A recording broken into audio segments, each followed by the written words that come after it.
Hello বন্ধুরা, welcome to our channel Bong sports আড্ডা।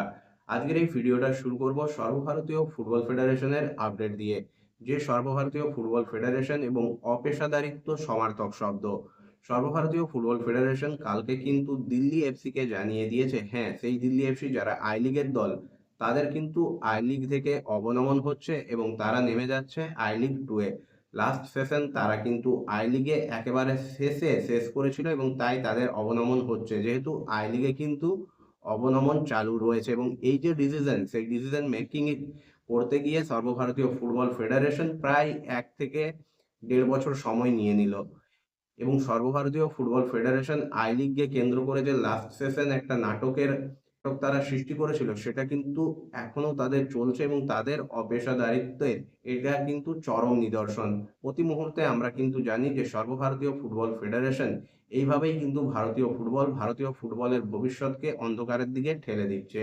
এরপর চলে আসবো পরবর্তী আপডেটটা হলো উড়িষ্যা এফসি, যারা কিন্তু আইএসএল এ পাঞ্জাব এফসির বিরুদ্ধে তাদের প্রথম ম্যাচ খেলতে নামার কথা ছিল, সেই প্রথম ম্যাচ কিন্তু পোস্টপন্ড হয়ে যাচ্ছে, কারণ এখনো উড়িষ্যা এফসি কিন্তু তাদের হোম গ্রাউন্ড ঠিক করতে পারেনি, বা সেটা বিষয়ে তারা এখনো ক্লিয়ারিটি পায়নি। তাই তাদের এই প্রথম ম্যাচটা, যেটা পাঞ্জাব এফসির বিরুদ্ধে ছিল, সেটা খুব সম্ভবত পোস্টপন্ড হয়ে 11ই মে হতে পারে, এইরকমই একটা আপডেট বেরিয়ে আসছে। অন্যদিকে ভারতীয় ফুটবলকে কেন্দ্র করে নাটকের শেষ নেই, এটা আমরা সকলেই জানি। আবার একটা নাটক কিন্তু উঠে এসেছে, যেটা হলো চার্চিল ব্রাদার্সকে আইএসএল এ নেওয়া। এবং এটা এমন একটা সময় আলোচনাটা চলছে যখন আর আইএসএল শুরু হতে মাত্র 2-3 দিন বাকি রয়েছে, অর্থাৎ বুঝতেই পারছো কি রকম একটা অপেশাদারিত্ব ভারতীয় ফুটবলে রয়েছে। এখন তুমি আলোচনা করছো নেওয়া যায় কি না, এবং এমন একটা দলকে যারা কিন্তু নিজেদের রাজ্যের লিগেও অবনমন বাঁচানোর লড়াই লড়ছে, এই সমস্ত বিষয় নিয়ে কিন্তু সর্বভারতীয় ফুটবল ফেডারেশন ব্যস্ত। তারা কিন্তু ভারতীয় ফুটবলের ভবিষ্যৎ বা ভারতীয় ফুটবলকে কি করে আরো বেটার জায়গায় নিয়ে যাওয়া যায়, সে বিষয়ে তাদের চিন্তা ভাবনা কিন্তু খুবই সীমিত। অন্যদিকে একটা ছোট্ট আপডেট তোমাদের দিয়ে দিই, এতদিন ধরে যে আলোচনাটা চলছিল যে এবারের আইএসএল, সেখানে তো ফ্যান কোড ম্যাচ দেখাবে বলে আমরা জেনেছি।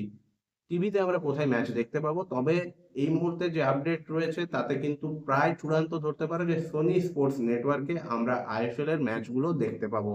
এবার চলে আসবো পরবর্তী আপডেটটা মোহনবাগান সুপার জায়ান্ট এবং মোহামেডান স্পোর্টিং ক্লাব, অর্থাৎ কলকাতার এই দুই প্রধানকে নিয়ে। কালকে কলকাতার এই দুই প্রধান এআইএফএফ ইউথ লিগ আন্ডার 14 এর ম্যাচে মুখোমুখি হয়েছিল, যেখানে মোহনবাগান সুপার জায়ান্টের ছোটরা মোহামেডান স্পোর্টিং ক্লাবের ছোটদের একটা কলঙ্কজনক ম্যাচ উপহার দিয়েছে।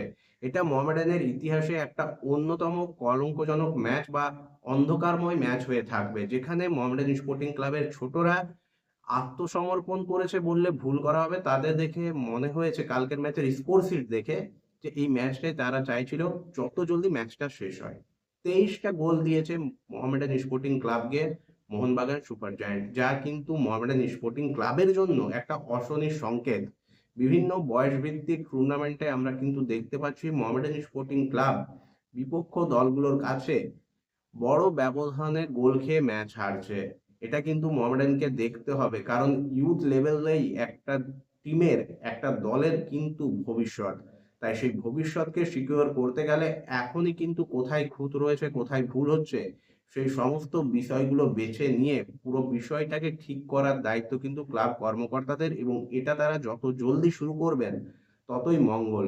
কবে বিদেশি আনবেন, আইএসএল এর স্বদেশী নিয়ে খেলতে হচ্ছে, এই সমস্ত বিষয় পরে। আগে তুমি তোমার ইউথ সেট আপটাকে তো ঠিক করো।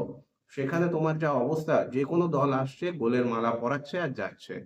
তবে এই অন্ধকারময় দিনটার পাশাপাশি মোহামেডানের জন্য কালকে কিন্তু একটা আশার আলো বেরিয়ে এসছে সিনিয়র দলের পারফরমেন্স দ্বারা, যেখানে মোহামেডান স্পোর্টিং ক্লাব আইএসএল এর প্রস্তুতি হিসেবে ডায়মন্ড হারবার এফসির বিরুদ্ধে কালকে একটা ফ্রেন্ডলি ম্যাচে নেমেছিল।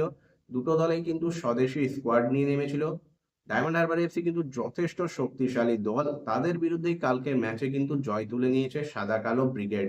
মোহামেডান স্পোর্টিং ক্লাব এই ম্যাচে যথেষ্ট ভালো পারফরমেন্স দেখিয়েছে। মোহামেডান স্পোর্টিং ক্লাব কিন্তু এই স্বদেশী ব্রিগেড নিয়েই খেলবে, এবং কোচ মেয়ারুজ্জুদ্দিন ওয়াডু কিন্তু যথেষ্ট আত্মবিশ্বাসী লাস্ট সেশনে মোহামেডান স্পোর্টিং ক্লাব যে পারফরমেন্স মেলে ধরেছিল তার থেকে বেটার পারফরমেন্স করবে এই দলটা।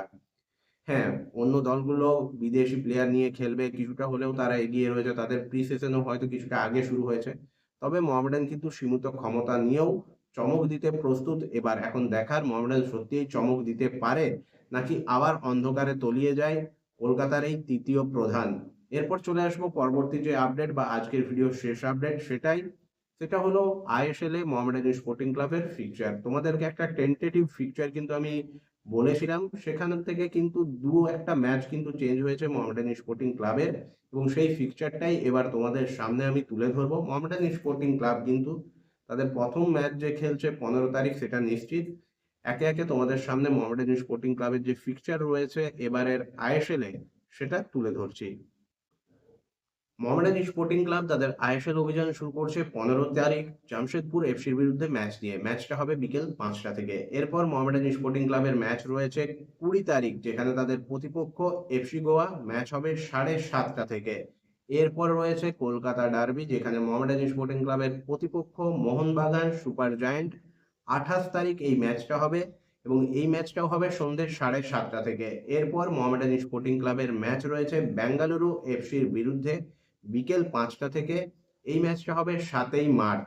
এরপর মোহামেডান স্পোর্টিং ক্লাব আরও একটা ডার্বি ম্যাচ খেলবে, এবং সেখানে তাদের প্রতিপক্ষ ইস্ট বেঙ্গল। এই ম্যাচটা হবে 21/3/2026। তারপর মোহামেডান স্পোর্টিং ক্লাবের ম্যাচ রয়েছে 3/4/2026, যেখানে তাদের প্রতিপক্ষ পাঞ্জাব এফসি। এরপর মোহামেডান স্পোর্টিং ক্লাবের ম্যাচ রয়েছে ইন্টার কাশির বিরুদ্ধে 12/4/2026। Next match Mohammedan sporting club খেলবে উড়িষ্যা এফসির বিরুদ্ধে 17/4/2026। ম্যাচটা হবে সন্ধ্যে 7:30টা থেকে। এরপর মোহামেডান স্পোর্টিং ক্লাবের ম্যাচ রয়েছে চেন্নাইন এফসির বিরুদ্ধে 21/4/2026, যেখানে এই ম্যাচটা মোহামেডান স্পোর্টিং ক্লাব খেলবে সন্ধ্যে 7:30টা থেকে। এরপর মোহামেডান স্পোর্টিং ক্লাবের ম্যাচ রয়েছে দিল্লি এফসির বিরুদ্ধে, যে ম্যাচটা হবে বিকেল 5টা থেকে। ম্যাচটা হবে 26/4/2026। নেক্সট মোহামেডানের ম্যাচ রয়েছে মুম্বাই সিটি এফসির বিরুদ্ধে বিকেল 5টা থেকে 3/5/2026-এ। এরপর মোহামেডানের ম্যাচ রয়েছে 10/5/2026-এ, যেখানে তাদের প্রতিপক্ষ কেবি এফসি। এখনো কিন্তু মোহামেডান স্পোর্টিং ক্লাব এবং নর্থ ইস্ট ইউনাইটেড এফসির মধ্যে যে ম্যাচ, সেই ম্যাচের ফিকচার কিন্তু সর্বভারতীয় ফুটবল ফেডারেশনের তরফ থেকে বেরিয়ে আসেনি। তাই এই ম্যাচটা কবে হবে, কোন দিন হবে, সে বিষয়ে এখনো কিন্তু কোনো ক্লিয়ারিটি নেই। পরবর্তীকালে আপডেট এলে অবশ্যই তোমাদের এই ম্যাচটার ডেট, টাইম, ভেন্যু সম্পর্কে জানিয়ে দেওয়া হবে। দেখা হবে পরের ভিডিওতে। আশা করি ভিডিওটা তোমাদের ভালো লেগেছে। ভালো লাগলে অবশ্যই লাইক, কমেন্ট এবং শেয়ার করে দিও।